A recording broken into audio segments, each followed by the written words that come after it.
हाँ तो मेरे प्यारे दोस्त, मैं फिर आपके बीच में आ गया हूँ एक नई प्रकार की वीडियो लेकर के। और मैं आपको इसमें जो बताने वाला हूँ वो ये बताने वाला हूँ मेरा प्यारा अशोक महान के बारे में। जो अशोक मेरा प्यारा भारत को एक श्रेष्ठ भारत बनाता है, ये मेरा प्यारा भारत को ग्रेट भारत बनाता है, ये मेरा प्यारा भारत को अपनी पहचान दिलाता है। ये अशोक महान हमारे इस भारत के लिए ऐसा एक काम करके गए जो भारत की आज पहचान पूरी दुनिया में बनी हुई है। तो चलिए मैं अशोक महान पे फोकस करता हूँ और ये मोस्ट इम्पोर्टेंट है। इस सेशन को आप कभी भी बिल्कुल भी इसे स्किप करके भागने की कोशिश मत करिए, क्योंकि ये ही आपको भी कहीं ना कहीं मजबूत बनाने वाला है। तो चलिए मैं कोशिश करता हूँ। अशोक महान ये मौर्य डायनेस्टी का हमारा थर्ड ऐसा रूलर आता है। पहला चंद्रगुप्त मौर्य, सेकेंड हमारे पास आता है बिंदुसार, और बिंदुसार का जो बेटा होता है जिसका नाम है अशोक महान। अशोक महान मैं बताया था आपको, या नहीं तो फिर सुन लीजिए। जो बिंदुसार है, बिंदुसार की टोटल कितने थे तो 101 उनके बच्चे थे। 101 उनके बेटे थे। तो इन्होंने जो अशोक महान है वो 99 ऐसे बच्चे हैं जिनको इन्होंने मार दिए हैं। उसके बाद ये शासक बने हैं। एक ही मात्र इनका भाई बचा था जिनका नाम है आपका क्या नाम है तो मैं बता दूं। उनके जो भाई है वो एक ही उनका भाई बचे हुए थे, जिनका मैं यहाँ पे डिस्कस करूँगा, आप टेंशन ना लीजिए। ये जो है उनके फादर्स नेम का बिंदुसार है। इनकी मदर्स का नेम शुभदरांगी है। Father's name Bindusar, mother's name Shubhadrangi, और ब्रदर्स नेम जो होता है जिसका नाम क्या है विगताशोक। क्या नाम है? विगताशोक। तो एक ही इनका ब्रदर बचता है जिसका नाम है विगताशोक। और ये 99 भाइयों की हत्या करके एकमात्र भाई इनके बचे थे विगताशोक। तो एक विगताशोक और एक अशोक महान, ये दोनों भाई बचते हैं। अपने पिता के टोटल 101 जो बच्चे होते हैं, ये अशोक महान 99 को मार देते हैं और 2 ही मात्र बच पाते हैं। अब मैं बात करूं अशोक महान की बर्थ कब हुआ था, तो बर्थ हुआ था 304 BC में। जो बर्थ हुआ था वो 304 BC में पाटलिपुत्रा में हुआ था, पटना में हुआ था। पटना पाटलिपुत्रा में 304 BC में इनका बर्थ हुआ था।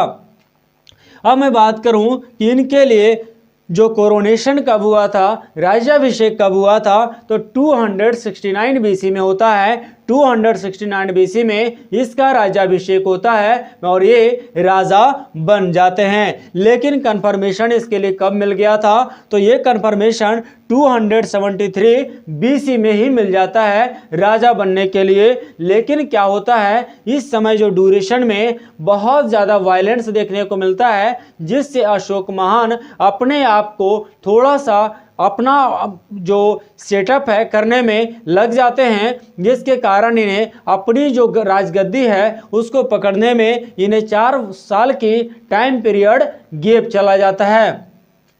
अब इनकी जो वाइफ है, वाइफ का नाम है, क्या नाम है तो असंगमित्रा है। जो वाइफ इनके हैं उनका नाम असंगमित्रा है। वाइफ का नेम असंगमित्रा है और इनकी मदर्स नेम शुभदरांगी है। ये शुभदरांगी ब्राह्मण परिवार से बिलोंग करती थी। ये वाइफ का नेम असंगमित्रा है। और कौन कौन है तो इनके महादेवी हैं, और इनकी जो वाइफ का नेम है महादेवी है। और वाइफ का नेम, ये फर्स्ट नंबर पे असंगमित्रा, दूसरे नंबर पे महादेवी, तीसरे नंबर पे पद्मावती, और जो चौथे नंबर पे हैं जिसका नाम है आपका तिस्रक्षिता।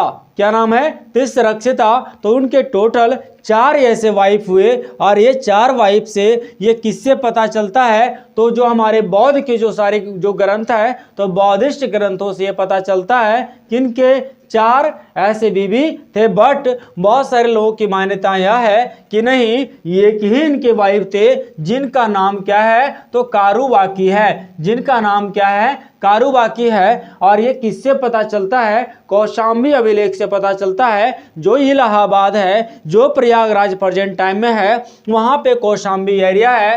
ये कौशाम्बी अभिलेख से पता चलता है एक ही बीबी इनके थे, कारुबाकी, जबकि बौद्ध ग्रंथों के अनुसार ये पता चलता है कि इनकी 4 बीवियां थी। इनके जो सन हुए, सन का नाम जो कौशाम्बी अभिलेख बताता है वो एक ही सन के बारे में उल्लेख बता रहा है मुख्य रूप से, और वह है तिवार के बारे में बताता है, वह है तिवार के बारे में बताता है। बट यहाँ पे जब बौद्धिस्ट अकॉर्डिंग मैं देखूं या यूरोपियन अकॉर्डिंग मैं देखूं तो बताते हैं महेंद्र के बारे में और बताते हैं संघमित्रा के बारे में। महेंद्र भी इनके बेटे थे और संघमित्रा, और ये महेंद्र और संघमित्रा दोनों गए थे श्रीलंका, किस लिए, तो बौद्ध धर्म की प्रचार प्रसार करने के लिए।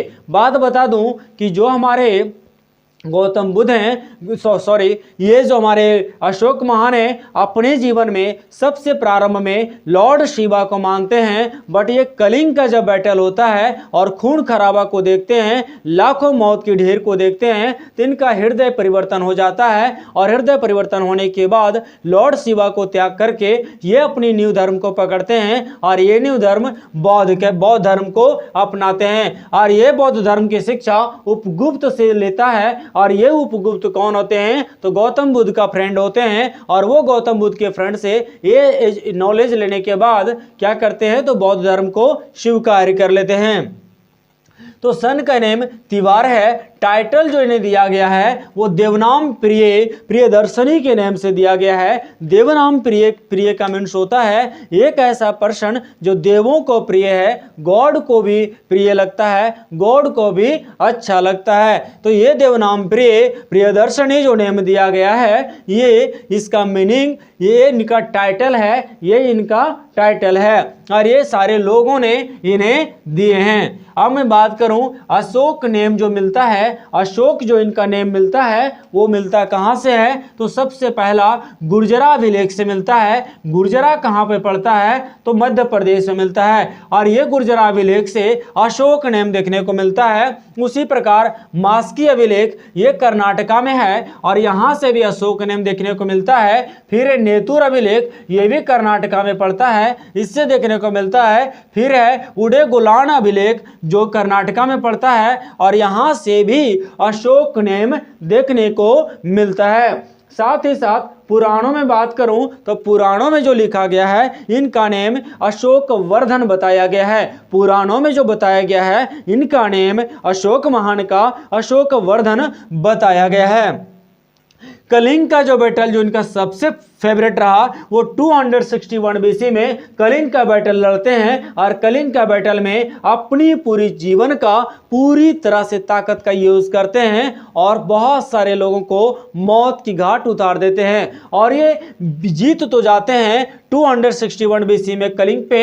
और कलिंग का कैपिटल उस समय तोसली होता है और तोसली पे ये अधिकार कर लेते हैं। ये किससे पता चलता है, तो इनकी सबसे जो 13 नंबर का जो हमारे सबसे बड़ा अभिलेख इनका होता है 13 नंबर का अभिलेख। तो ये जो लॉन्ग अभिलेख इनका जो शिलालेख है 13 नंबर का, ये इसी से पता चलता है कलिंग बैटल के बारे में। और ये कलिंग बैटल को 261 बीसी में पूरी तरह से विन कर जाते हैं।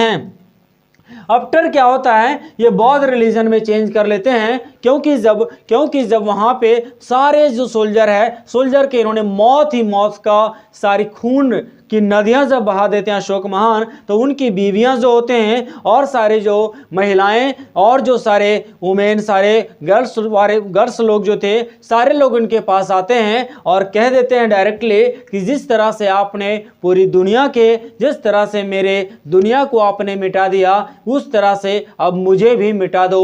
ये सारे देख करके अब उनकी जो सारे लोग जो रोने लगते हैं और डायरेक्टली आकर के कहते हैं कि हमसे अब युद्ध करो और मुझे भी मिटा दो या मुझे तुम्हें मारने दो। ये सारे एक्टिविटी देख करके इन्हें ये कहते हैं अशोक महान कि ये क्षत्रिय का कोई पहचान नहीं जो नारियों पे वार करता हो। इसके कारण जब उनकी सारी परेशानियों को देख करके इनके हृदय में सबसे बड़ा दुख ये पहुंचता है कि ये युद्ध के कारण जिनको मैंने मारा उसे तो दुख नहीं हुआ, ये सबसे बड़ा दुख किसको हो रहा है? तो सबसे ज्यादा दुख इस नारियों को हो रहा है जो उनकी पत्नी थी, उनके बच्चे थे, उनकी मां थे। ये सारे देख करके इनके हृदय परिवर्तन हो जाता है और अशोक महान उसी समय अपनी तलवार को त्याग देते हैं और कहते हैं मैं आज के बाद कोई भी जीवन में बैटल नहीं करूंगा। उसके बाद ये जो पता चलता है, ये जो इन्होंने लिया था वो उपगुप्त नाम का पर्सन से लेता है। उपगुप्त नाम का पर्सन से ज्ञान लेता है बौद्ध धर्म का और ये बौद्ध धर्म को स्वीकार कर लेते हैं। मैं बता दूं कि जब ये किंग नहीं बने थे उसके पहले उज्जैन और तक्षशिला के गवर्नर भी थे। उज्जैन और तक्षशिला के गवर्नर भी थे पहले, जब ये राजा बने थे उसके पहले। अब मैं बात करूं, पुराणों में अशोकवर्धन बताया गया जो एरिया पे इनका कब्र था वो इंडिया का लगभग पूरा प्यारा भारत पे कब्जा था। मैं बात करूं नॉर्थ में तो अफगानिस्तान, नॉर्थ में अफगानिस्तान, साउथ में कर्नाटका, नॉर्थ में अफगानिस्तान, साउथ में कर्नाटका, ईस्ट में बंगाल और वेस्ट में गुजरात। मीन्स गुजरात से लेकर के बंगाल तक और अफगानिस्तान से लेकर कर्नाटका तक इनकी कब्जा थी, जिसके कारण ये मेरा प्यारा भारत को पूरी तरह से कब्जा करने वाला फर्स्ट ऐसा रूलर था जो पूरी भारत को, अखंड भारत पे कब्जा किया हुआ था, जिसका नाम है अशोक महान। अब मैं बात करूं, इन्होंने जो फर्स्ट टाइम शिवा को मानते थे, इन्हें बहुत ज्यादा प्रेम भी था शिवा से, लेकिन इन्होंने जब ये महिलाएं की स्थिति को देखे तो इन्हें बहुत ही बुरा लगा, जिसके कारण बाद में अपने धर्म को परिवर्तन कर लेते हैं और ये बौद्ध धर्म के विचार को लेकर के आगे बढ़ने लग जाते हैं। तो ये जो चीजें थी मैंने जो बताने का आपको प्रयास किया वो अशोक महान के बारे में सारे इंपॉर्टेंट तथ्यों को रखने का प्रयास किया। तो नेक्स्ट आपका जो वीडियो आने वाला है वो कलिंग बैटल कैसे हुआ था, क्या रीजन थी, और भी महत्वपूर्ण वीडियो। और साथ ही साथ मैं ये फोकस करूंगा कि इस समय सिकंदर महान जो इंडिया पे अटैक किया था उसका कैसे बुरा हाल हुआ था, ये दोनों तथ्यों को आपके सामने प्रस्तुत करने वाले हैं। साथ ही साथ जो इंपॉर्टेंट और भी तथ्य होंगे सभी पे फोकस किया जाएगा। और एक वीडियो और आएगी जिसपे ये होगी या कल ही हो पाएगा, एक वीडियो में सारी चीजें तो मैं देखूंगा कि इनकी जो रूल करने का जो सिस्टम था वो क्या था, टैक्सेबल सिस्टम क्या था, एरिया में कैसे कमांडर इन चीफ रोल करते थे, कैसे सारे मंत्री इनका काम करते थे, ये सारे तथ्यों पे मंत्रिमंडल पे फोकस करूंगा। और सारे इनके एरियाज में कैसे कैसे इनका एडमिनिस्ट्रेशन सिस्टम था सभी पे फोकस किया जाएगा। तो ये वीडियो आपको मुझे आशा है कि बहुत अच्छा लगा होगा, बहुत ही शानदार, जानदार और विस्फोटक लगा होगा। तो आप इस वीडियो को देखते रहिए मज़ेदार तरीके से। और साथ ही साथ आपने सब्सक्राइब नहीं किया है तभी निश्चित रूप से आप सब्सक्राइब कर लिए और बेल आइकन को दबाना मत भूलिए। और साथ ही साथ अपने सारे फ्रेंड के साथ शेयर करिए, क्योंकि यहाँ मिलता है हिस्ट्री का नया अंदाज, सबसे अलग, सबसे बढ़िया, सबसे खूबसूरत और एक विस्फोटक अंदाज में, जहाँ हिस्ट्री को सिर्फ पढ़ाया नहीं जाता है, आपके दिलो दिमाग, आपकी ब्लड में एक बार में सेट कर दिया जाता है। चलिए, थैंक यू सो मच, नमस्कार।